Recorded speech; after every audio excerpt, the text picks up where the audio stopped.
We look at batteries, wall outlets, and power lines, and we usually just think of them as electricity.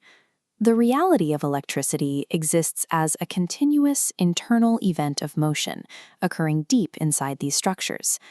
Zooming down to the atomic level reveals exactly what that event looks like: the physical motion of negatively charged particles, electrons, traveling through a conductive material. This specific, uninterrupted movement of charge is what engineers and scientists define as current. To measure it, we use a unit called the ampere, or amp.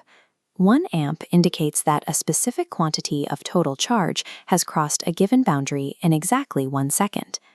Current exists as an active, measurable rate of movement.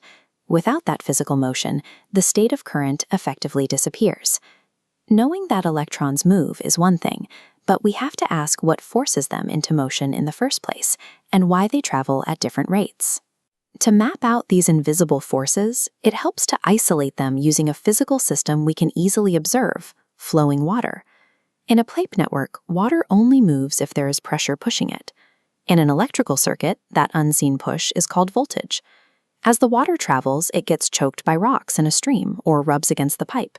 That physical friction opposing the flow is called resistance. Current is the resulting flow rate, making it past those obstacles. It depends entirely on how hard voltage pushes forward and how strongly the resistance fights back.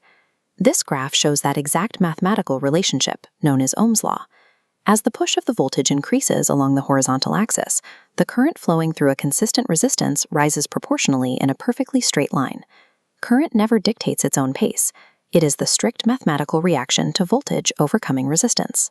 Unlike water, which can spill out of a pipe and pool on the ground, electrical current requires a strictly closed loop to exist. A functional electrical loop requires a potential source, a continuous path, and a load. Physically break that wire pathway, and you create an open circuit. The gap of air acts as an obstacle with effectively infinite resistance. That infinite resistance acts as an impassible barrier.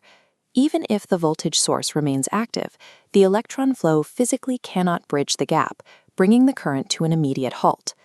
Engineers measure this presence or absence of flow in the real world using an ammeter, reading the exact kinetic movement of the circuit in amps.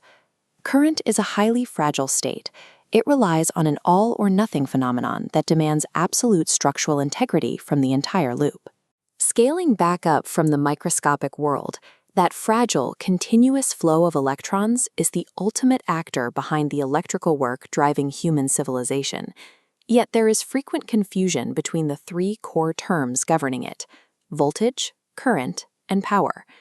Voltage is the static potential, the push waiting to happen.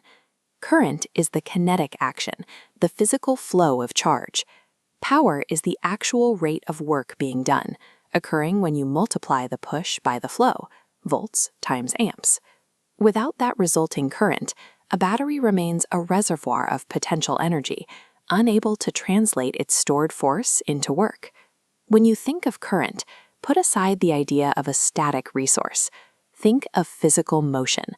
Current is the literal mechanism that converts abstract potential into the energy that powers our world.